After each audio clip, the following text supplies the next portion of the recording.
Ce sont les petits détails que tu négliges qui parfois peuvent te sauver la vie. Je répète, ce sont les petits détails que tu négliges qui parfois peuvent te sauver la vie. Et je vais justement éclairer cette phrase au travers d'une expérience personnelle que j'ai vécue, mais aussi au travers d'une expérience de quelqu'un que je connais en fait qui a vécu. Mais celle-là s'est passée de façon vraiment dramatique. Donc, je commence avec l'expérience que moi, j'ai vécue. J'ai vécu il y a de cela quelques temps une expérience où je me suis retrouvée dans un endroit avec des personnes avec qui j'étais plus ou moins familière. Et donc, on nous a apporté à manger. Donc, on a commencé à manger. Et puis, dans le lot, dans le groupe, il y a une personne qui est venue, qui m'a proposé justement une boisson, en fait, qui n'était pas dans la nourriture qu'on nous avait apportée dans le groupe. Et donc, en fait, quand cette personne m'a apporté le verre de la boisson, en fait, quelque chose a tiqué à l'intérieur de moi. Mais après, je me suis dit, bon, j'ai négligé. Mais pendant donc que je voulais commencer à me servir le verre, la même chose qui a tiqué à l'intérieur de moi m'a demandé de regarder dans la direction de cette personne-là et m'a dit que, mais pourquoi cette personne ne boit pas elle-même aussi? Mais après, j'ai dit, j'ai continué, j'ai enjoy, j'ai fait mes festivités. C'était vraiment bonne ambiance, une atmosphère, bon enfant et tout. Sauf que le même soir, quand je suis rentrée à la maison, tac, tac, tac, tac, tac, j'ai commencé à avoir des soucis avec mon ventre. Je me suis sentie ballonnée, nanana. Et à ce moment-là, donc, j'ai commencé à réciter dans la liste de mes péchés. Et quand cette scène-là est revenue dans ma tête, je me suis dit, Seigneur, pourquoi je n'ai pas dit non? Pourquoi je n'ai pas dit non à cette personne? Parce que je voulais passer pour quelqu'un de gentil, parce que je voulais pas offusquer la personne, parce que je voulais être poli. Mais sauf que, en fait, le Saint-Esprit à l'intérieur de moi, en fait, a profité de cette scène-là pour m'enseigner donc ce que j'essaye de partager avec vous. À savoir, tu vois, voilà donc comment d'autres personnes ont perdu la vie. Pour d'autres personnes, c'est assez joué à ça près. Tu es dans un groupe, quelqu'un que tu connais bien vient et te propose une boisson, te propose un aliment. Ton esprit tilt à l'intérieur de toi, mais tu dis, tu consommes cet aliment et cette fois-là, ce sera la fois de trop, ce sera fatal. Oui, parce que peut-être cette fois-ci, moi, je parle pour moi. Moi, ça s'est bien passé et j'ai dit merci à Dieu. Mais Dieu seul sait que j'ai retenu la leçon et je ferai beaucoup plus attention pour les fois d'après. Mais pour d'autres, c'était ta dernière fois. Pour d'autres, c'était ta dernière fois. Et là, je veux embrayer justement avec la deuxième histoire qui, elle, par contre, est une histoire triste.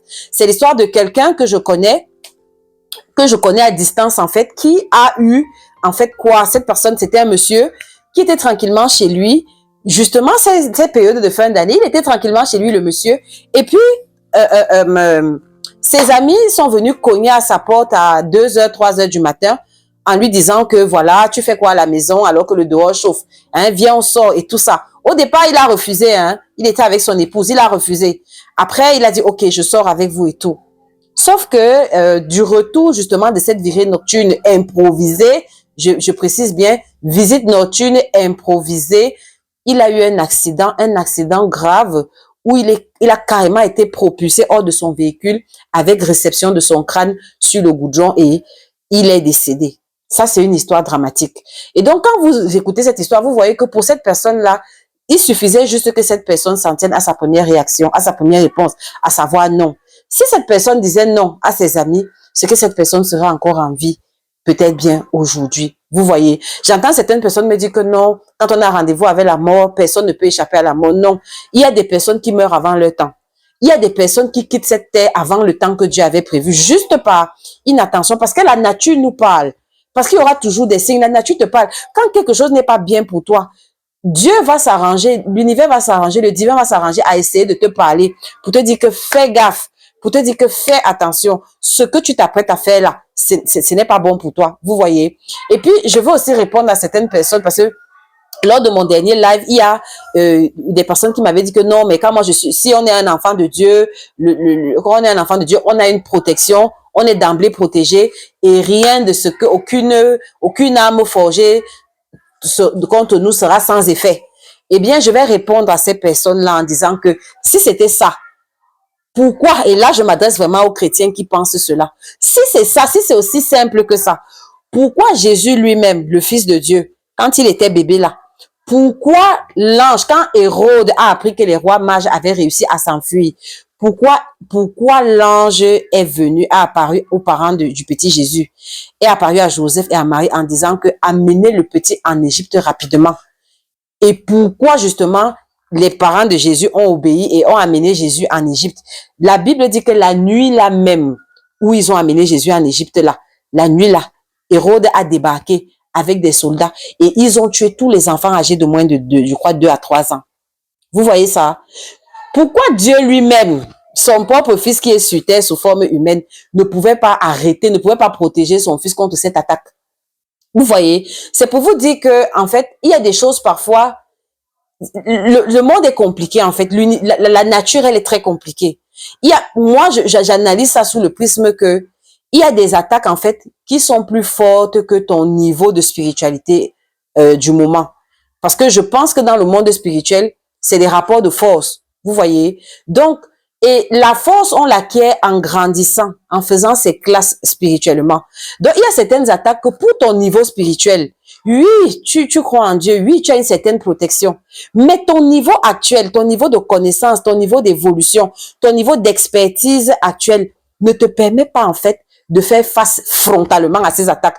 Et à ce moment-là, le divin va t'avertir, le divin va te demander de fuir. Donc, la fuite, ce n'est pas une faiblesse. La fuite, ce n'est pas une faiblesse. Et donc, pour revenir au propos de ma vidéo en disant que il faut faire attention aux petites choses. Je ne sais pas à qui cette vidéo est destinée, mais vraiment, faites très attention pour cette période de fin d'année et même pour 2025. Si avant, tu étais joueur, tu disais que, tac, et puis la chance te protégeait toujours. Sache que la chance ne te protégera pas toujours. Sache que pour d'autres, il y a eu une dernière fois. Une dernière fois où, tac, il a un peu poussé, il s'est un peu amusé, il a essayé, de dire, de ne pas écouter la petite voix ou bien le petit signe qu'il voyait. Pour cette personne-là, ça a été la fois de trop et c'était fatal. Et ces personnes-là ne sont plus là aujourd'hui, ne sont plus de ce monde aujourd'hui. D'accord? Donc, fais attention à cette petite voix. C'est valable pour quand tu es dans un groupe. Si tu ne sens pas, ne mange pas. En fait, ma conclusion, c'est quoi? Ne mange pas une nourriture dont tu n'as pas le contrôle, dont tu as le moins de doute. Ne consomme pas une boisson dont tu ne contrôles pas, dont tu as le moins de doute. Ne consomme pas. Ça ne te coûte rien.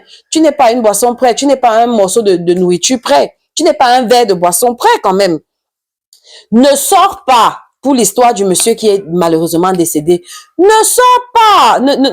Les sorties improvisées tard dans la nuit comme ça. Il faut arrêter. À un certain âge, il faut apprendre à se poser et avoir de la réserve dans la vie. Avoir de la réserve. Surtout ce qui est improvisé là. Non.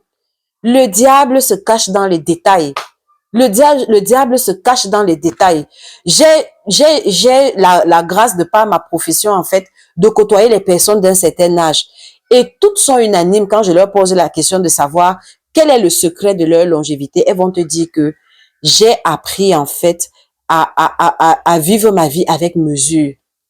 À un certain moment, il faut vivre ta vie avec mesure pour certaines choses. Et il faut faire attention aux petits détails. Et mon feu papa, et je vais terminer par la paix à son âme, aimait toujours me dire que la nature ne parle pas des signes. Et chacun a son signe. Et mon feu papa me disait toujours que moi, ma fille, moi j'ai le signe des animaux. Quand quelque chose est sur le point de m'arriver, je vais croiser sur mon chemin un animal. Et en fonction du type et de l'attitude de l'animal, je saurai la nature de l'événement qui est sur le point de m'arriver. Et il disait ça en me racontant plein d'histoires qu'il avait vécues. Donc, fais attention à ces petits détails. Si tu t'apprêtes à faire quelque chose, tu perds la paix, ton cœur pèse, ou bien il y a un truc de dernière minute, assieds-toi, pose-toi et écoute bien. Ceux qui ont une certaine spiritualité, rentre à l'intérieur de toi-même, pose la question au Saint-Esprit pour savoir que le chemin là ou la route que je veux prendre là, est-ce que c'est ma route? Et des fois même, si vous suivez pas mal, j'ai suivi la vidéo d'une personne que j'apprécie beaucoup récemment qui disait que des fois le Saint-Esprit ne va pas te parler. Ce n'est pas que tu vas entendre une pensée, il sera muet parce qu'il estime que les signes qu'il t'a donnés sont suffisants. Donc à un moment donné, vraiment, faisons attention. Faisons attention. Mon souhait est que tout le monde arrive en 2025 intact, sain et sauf, mais surtout achève son année 2025 tranquillou. D'accord? Voilà. Ciao, ciao.